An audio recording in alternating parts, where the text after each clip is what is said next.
Space Force. I did add Space Force to my Google alerts on the advice of Justin. Thank you for that tip.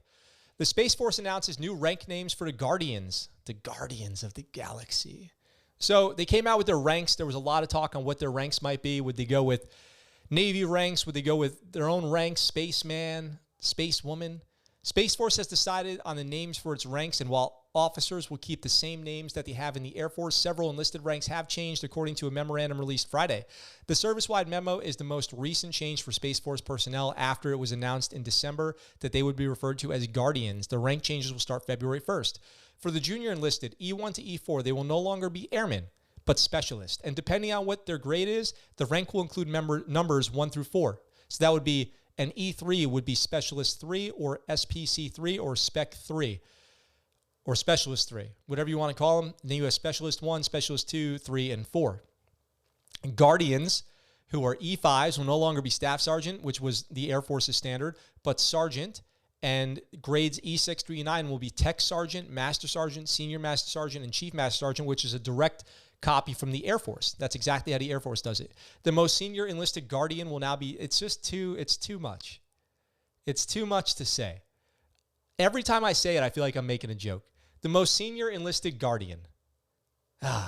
It's great. It's so great. I love it. I'm so glad they went with Guardians. How amazing is that? The senior enlisted Guardian will now be the Chief Master Sergeant of the Space Force, according to a memo. All other ranks from second lieutenant to general remain the same.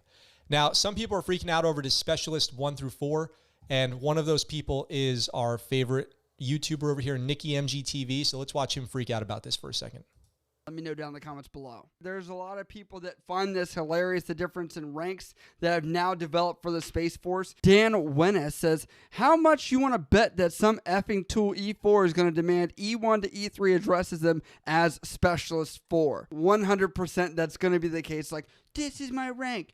I'm a Specialist, but I'm a 4, and you're a 3. So you have to do what I say. Danny.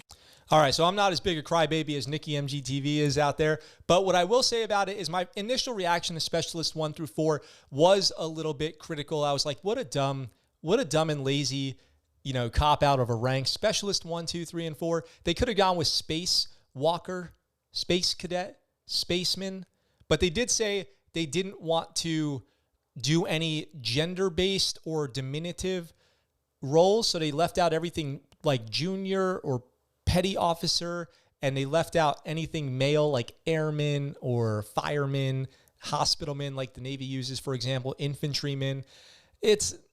I don't know. I don't really think that is necessary. They're obviously trying to be very progressive up there in space. I think it's borderline a little jumping the shark, if you ask me. But hey, whatever. It's their force. It's the Space Force. They're the Guardians, so they can do whatever they want. E1 to E4. Let's address really quick E1 to E4 military members and what does that mean? What's an E1 to E4 military member really responsible for? Like I said the other day, an E1 to E3, do these 3 things. Show up on time, look good in uniform, do what you're told, you'll be successful. E4s generally in the Navy don't have a lot of supervisory responsibility. What an E4 in the Navy really is somebody who's proven that they have some technical ability. You start to get some authorization to do some work, okay? You might sign off on some higher level jobs. You might have a little bit more responsibility in your day-to-day. But to say that an E4 is like the boss of an E3 in the Navy is stretching it a little bit. Technically, yes. In practicality, in operations, not so much. You're still pretty junior. It really starts at E5. That's why in the Army, Air Force, and Marines, E5 is where you become that NCO, that non-commissioned officer. You start to get those bigger responsibilities, take charge. Now, in the Marine Corps, interestingly, E3s actually are in charge of E2s and E1s. They could be on a fire team. You could have an E3 in charge of an E2, E1. And they take that stuff pretty seriously. Like, yes, Lance Corporal. And if you make corporal or specialist in the Army, then you do have something. You do have a little bit of responsibility. I've seen 20-year specialists in the Army, So it's kind of iffy, whatever, But you become that NCO, that non-commissioned officer at E5. That's when you really start to get responsibility. In the Army, what they do is they have 2 ranks for E4. They have specialist and corporal. So if you're a specialist, you're somebody who's technically proficient, you have a little bit of authority, you might be in charge of a small squad or whatever you're in charge of. But if you're a corporal, they're saying like, this person should be an E5, but we're just not going to promote him or pay him anymore. We're just going to give him some more responsibility like an E5, make that person a corporal, give him more work to do, less money for it, less actual responsibility, less pay grade. We won't hesitate to bust him down to E3, maybe E2, but we do want him to do more work, be in charge of more people. So maybe the Space Force will be, kind of E1 to E4 is like a junior enlisted. E5, you start to get a little bit of responsibility. E6, that's, you get that tech sergeant. You're supposed to be a boss. You're supposed to be a supervisor. You kind of get out of the day-to-day work, which is interesting that they call it technical sergeant.